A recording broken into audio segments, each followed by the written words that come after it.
Hi friends, சரிகமபால நேற்று மண் வாசனை சுற்று எபிசோடு செம்ம என்ஜாய்மெண்ட்டாக இருந்துச்சு. இன்றைக்கும் நடக்க போகுது. 3வது ஃபைனலிஸ்ட்டை இன்றைக்கி செலக்ட் பண்ண போகிறாங்க. செம்ம பரபரப்பாக இருக்க போகுது. இந்த மண் வாசனை சுற்றுக்கு ஸ்பெஷல் கெஸ்ட்டாக நேற்று எக்ஸாம் வெப்சீரிஸோட டீம் எல்லாம் வந்திருந்தாங்க. துஷாரா விஜயன், அதிதி பாலன், சர்க்குணம் சார், புஷ்கர் காயத்ரி மேம் எல்லாருமே செம்மையான ஒரு என்ஜாய்மெண்ட்டை கொடுத்தாங்க. நேற்று நடந்த சூப்பரான ரவுண்டில் தன்வி செம்ம அட்டகாசமாக பாடியிருந்தாங்க. தன்வியோட வாய்ஸை கேட்டு மொத்த அரங்கமே ஸ்டன் ஆகிட்டாங்க.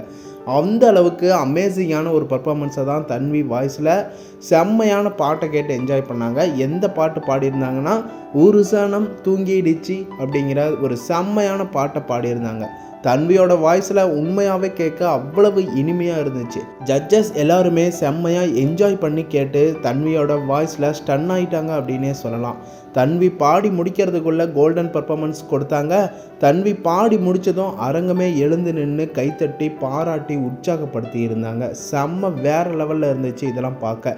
அதை தொடர்ந்து ஜட்ஜஸ் ஸ்ரீனி சார், என்னம்மா வயசாகுது உனக்கு தன்வி, இந்த வயசில் நீ இவ்வளவு அழகாக பாடக்கூடாது அப்படிங்கிற மாதிரியெல்லாம் பொறாமையாக செம்மையாக பேசியிருந்தார், செம்மையாக பாராட்டியிருந்தார். தன்வி கோல்டன் பர்ஃபார்மன்ஸ் வாங்கிட்டாங்க. அதே நேரம் ஜட்ஜஸ் ஸ்ரீனி சார் என்ன சொல்லியிருந்தாருன்னா, இந்த வாரம் 3வது ஃபைனலிஸ்ட்டாக அந்த சேருக்கு போகக்கூடிய சான்ஸு நீ உனக்கு கண்டிப்பாக இருக்குது. மற்ற கண்டஸ்டன்ஸ் எல்லாரும் எப்படி பாடுறாங்க அப்படின்னு பார்க்கலாம் அப்படின்னு சூப்பராக பாராட்டியிருந்தார். ஃப்ரெண்ட்ஸ், செம்ம என்ஜாய்மெண்ட்டாக இன்றைக்கும் மண் வாசனை சுற்று நடக்க போகுது. கண்டிப்பாக மறக்காமல் ஜீ தமிழ் சரிகமபாவை பார்த்து எல்லோரும் என்ஜாய் பண்ணுங்கள்.